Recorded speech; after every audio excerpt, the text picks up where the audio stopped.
Majelis Hakim Pengadilan Tindak Pidana Korupsi memutus menolak nota keberatan atau eksepsi mantan Mendikbudristek Nadiem Makarim dalam kasus dugaan korupsi laptop Chromebook. Hal tersebut disampaikan dalam sidang putusan sela yang digelar hari ini. Menyatakan eksepsi atau perlawanan terdakwa dan penasihat hukumnya tidak dapat diterima. 3. Memerintahkan pemeriksaan perkara terhadap terdakwa Nadiem Anwar Makarim dilanjutkan. 4. Menangguhkan biaya perkara sampai dengan putusan akhir. Hakim menyebut surat dakwaan yang dilayangkan ke Nadiem sudah sah secara hukum dan pemeriksaan akan tetap dilanjutkan. Sebelumnya dalam eksepsi Nadiem Makarim menyebut ia sama sekali tidak menerima uang sepeser pun dari uang hasil korupsi. Saya begitu kaget bahwa suatu transaksi korporasi yang terang benderang terdokumentasi di PT Akad bisa masuk ke dalam dakwaan, padahal tidak sepeser pun uang tersebut masuk ke kantong saya. Nadiem Makarim didakwa merugikan negara sebesar 2,1 triliun rupiah dalam dugaan korupsi laptop Chromebook. Kerugian berdasarkan laporan audit penghitungan kerugian negara dari BPKP. Lantas bakal seperti apa nasib Nadiem dalam kasus korupsi laptop? Tim TV One mengabarkan.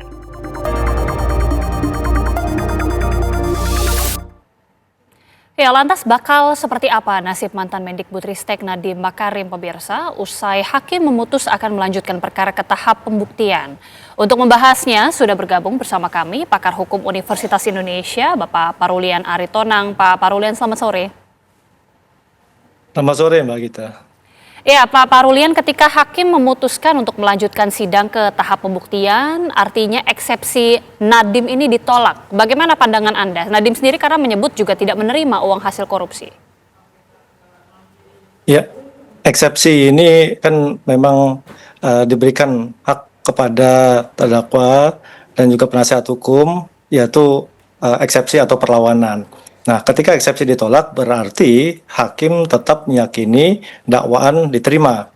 Karena eksepsi ini sebenarnya terkait dengan kewenangan pengadilan mengadili, dakwaan tidak diterima atau dakwaan harus dibatalkan. Nah, berarti dari apa yang dinyatakan oleh Nadiem itu belum bisa teryakini hakimnya, sehingga hakim masih meyakini bahwa dakwaan yang diberikan, yang dinyatakan oleh jaksa penuntut umum itu dapat diterima dan dilanjutkan kepada proses berikutnya, yaitu proses pembuktian.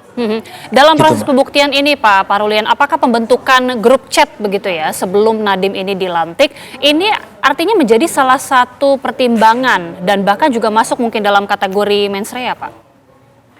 Atau niat jahat? Ya, mens rea ini kan niatnya, dan perbuatan lahiriah akan menggambarkan niat batiniahnya. Nah, mens rea ini harus dilihat dari rangkaian perbuatan. Begitu jaksa juga berusaha untuk membuat rangkaian perbuatan-perbuatan, dan hakim akan melihat, mendengar rangkaian-rangkaian perbuatan-perbuatan itu. Tidak hanya satu perbuatan. Misalnya tadi Mbak Gita bilang pembentukan WA group, chat group, seperti itu. Nah, tidak sekedar di situ saja, itu mungkin salah satu. Tetapi kelanjutannya, isinya, bagaimana itu terkait dengan misalnya kebijakan, bagaimana terkait dengan perbuatan-perbuatan lain yang didakwakan kepada Nadiem tersendiri, Pak Nadiem. Nah, jadi mens rea itu masih nanti harus ada pembuktian lebih lanjut di proses pembuktian. Nah, disinilah keduanya, penasihat hukum, terdakwa, ataupun jaksa penuntut umum harus bisa meyakinkan hakim dengan bukti-bukti yang terkait dengan dakwaannya. Begitu juga Nadiem harus dapat membantah atau menghadirkan bukti-bukti baru yang membantah bukti-bukti yang dihadirkan oleh jaksa penuntut umum terkait dengan dakwaannya. Jadi keduanya memang punya kesempatan yang sama, masih punya kesempatan untuk meyakinkan hakim sebelum nanti ada keyakinan hakim di akhir terkait dengan mens rea tersebut. Oke, masing-masing pihak memiliki kesempatan yang sama untuk meyakinkan hakim, tapi berkaitan dengan penyidik juga Pak Parulian, bagaimana kemudian penyidik ini nanti bisa membuktikan bila Nadiem ini tidak menerima sepeser pun uang, apalagi pernyataan Nadiem sendiri yang sepertinya membantah menerima sepeser pun uang korupsi ini.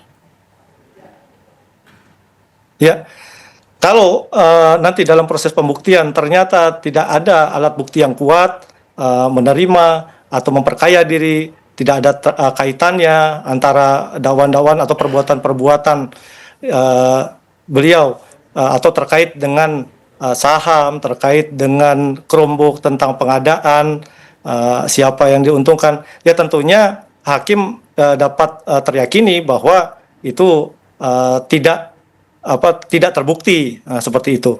Nah, tetapi ya Nadiem juga harus lebih keras untuk menghadirkan pernyataan-pernyataan yang membantah tentang memperkaya diri sendiri atau menerima sesuatu dari terkait dengan pengadaan laptop Chromebook ini.